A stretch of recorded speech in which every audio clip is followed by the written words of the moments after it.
Cherry ဆိုတဲ့ကောင်မလေးတစ်ယောက်ဟာပျော်ရွှင်စရာကောင်းတဲ့မြို့လေးတစ်မြို့မှာနေထိုင်ပါတယ်။သူမနေထိုင်တဲ့မြို့လေးကလူတွေဟာအမြဲပဲရေမောနေတဲ့သူတွေပါ။တရက်မှာတော့မြို့လေးမှာရုတ်တရက်လူတွေရဲ့ရေမောတန်တွေပျောက်ဆုံးသွားပါတယ်။ဘယ်သူမှမရေနိုင်တော့ပဲမြို့တစ်ခုလုံးမှာတိတ်ဆိတ်မှောက်မိုက်နေပါတယ်။ Cherry လည်းဘာဖြစ်တာလဲဆိုတာကိုသိကျင်လာပြီးစုံစမ်းမှုပြုခဲ့ပါတယ်။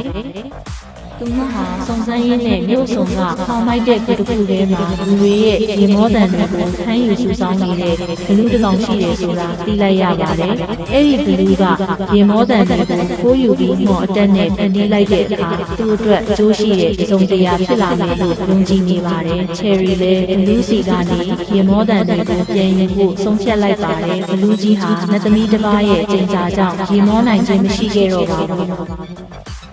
သူရဲ့မောတန်တပြန်ရလို့ရဲ့အတွက်လူတွေရဲ့ရေမောခြင်းတွေကိုစုဆောင်းပြီးမော်ပညာနဲ့ပြန်လည်ကုသမယ်လို့မိန်းကလေးကိုပြောပြတယ်။ Cherry ဟာသူမရဲ့အိမ်သားကဥယျာဉ်ထဲမှာရှိတဲ့ရွှင်လန်းတဲ့မော်ပန်းပွင့်အကြောင်းကိုသတိရသွားပါတယ်။အဲ့ဒီပန်းပွင့်ဟာပျော်ရွှင်တဲ့စိတ်ခံစားမှုတွေကိုစုပ်ယူပြီးပိုပြီးပျော်ရွှင်တဲ့ရေမောတန်တွေကိုပြန်လည်ထုတ်လွှတ်ပေးနိုင်ခြင်းရှိပါတယ်။ Cherry လည်းအဲ့ဒီပန်းပွင့်ကိုယူပြီးလူရှိရာလူတွေကိုတတိရှိရှိထင်သွားပါတယ်။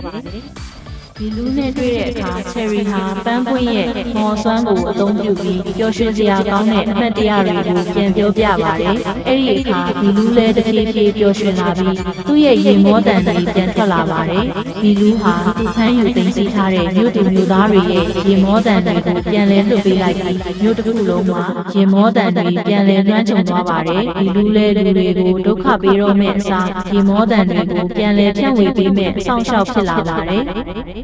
ပုံမြင်လေးကတော့ဒီညပါပဲကလေးတို့ရေဒီပုံမြင်ကပေးတဲ့သင်ခန်းစာကတော့ပျော်ရွှင်ခြင်းနဲ့ရေမောခြင်းဟာလူသားတို့အတွက်အရေးကြီးပြီးတတိရှိခြင်းကမကောင်းတဲ့အရာတွေကိုအောင်မြင်နိုင်ပါတယ်ဒီလိုဇလန်းတိုလေးတွေကကလေးတွေရဲ့စိတ်ဉာဏ်ကိုမြင့်တင်ပေးနိုင်ပြီးပတ်ဝန်းကျင်အကြောင်းတငယ်ချင်းအကြောင်းစိတ်ခံစားမှုအကြောင်းနဲ့တတိရှိခြင်းအကြောင်းစတဲ့သင်ခန်းစာကောင်းလေးတွေပေးနိုင်တယ်လို့မျှော်လင့်ပါတယ်